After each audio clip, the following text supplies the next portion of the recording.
cash flow versus profit, the $1,000,000 question, literally.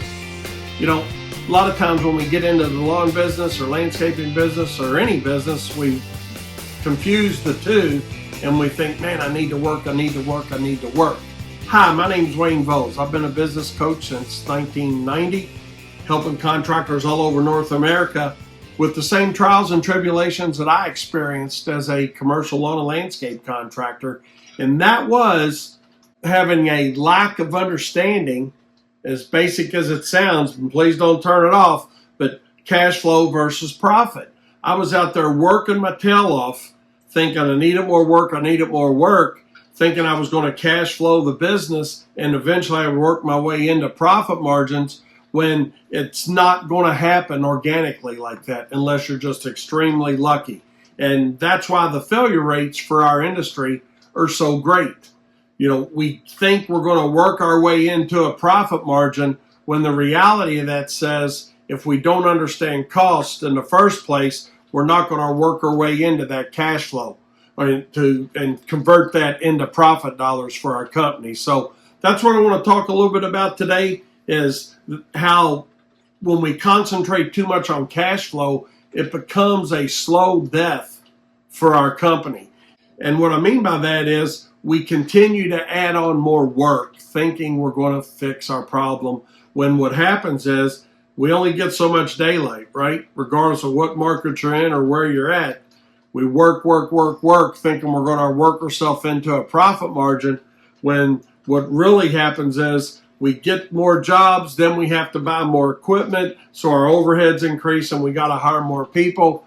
And really the bottom line to it is we just weren't charging the right amount for the jobs that we've already got. So if you don't want to put yourself into that situation, understand your cost per hour, establish a minimum and stick to that minimum, and then go out and sell your jobs. That way, as you're increasing that cash flow, and let's look at the cash flow standpoint from the angle of money coming in, but we also have money funneling out.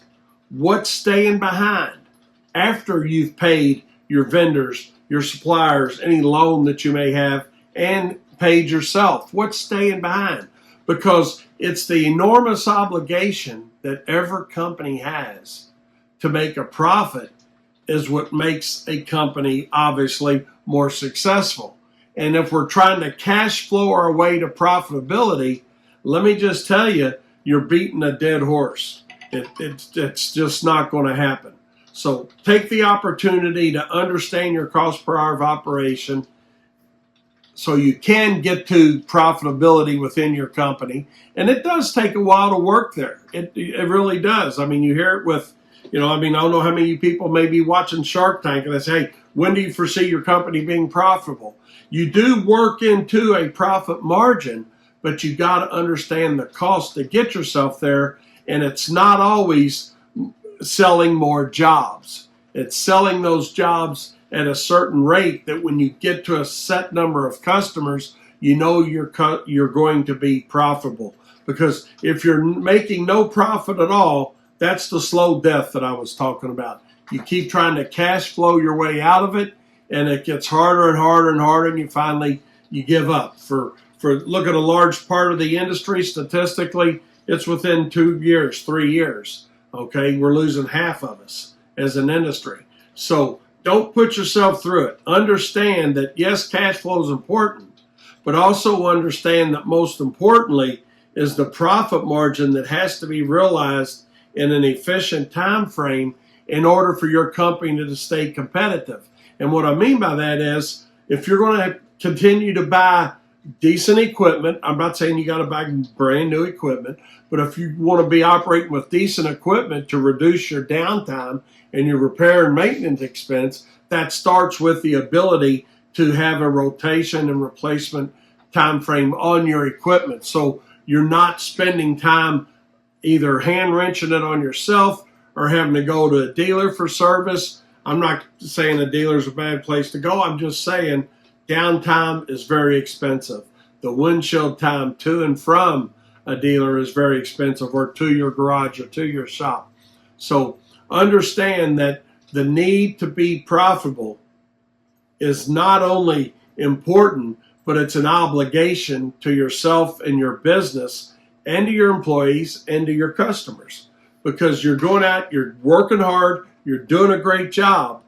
But what happens is, at the end of the day, when we're not consistently seeing a profit margin and we're trying to just increase sales without understanding our cost and at what level we're going to see a profit, that's why the failure rates are so high. So understand, hey, I want to maintain a 10% or 20% or 30%, whatever margin you want to maintain from a profitability standpoint is up to you. But understand where that break-even point is, so you understand the cash flow that it's going to take to get there and the sales at the right price that it's going to take to create that profit margin for yourself. So what it boils down to is, yes, cash flow is important, but profitability is what it's all about. Leave us your comments below. Be happy to answer any questions you got. We'll see you next time. Be sure to subscribe.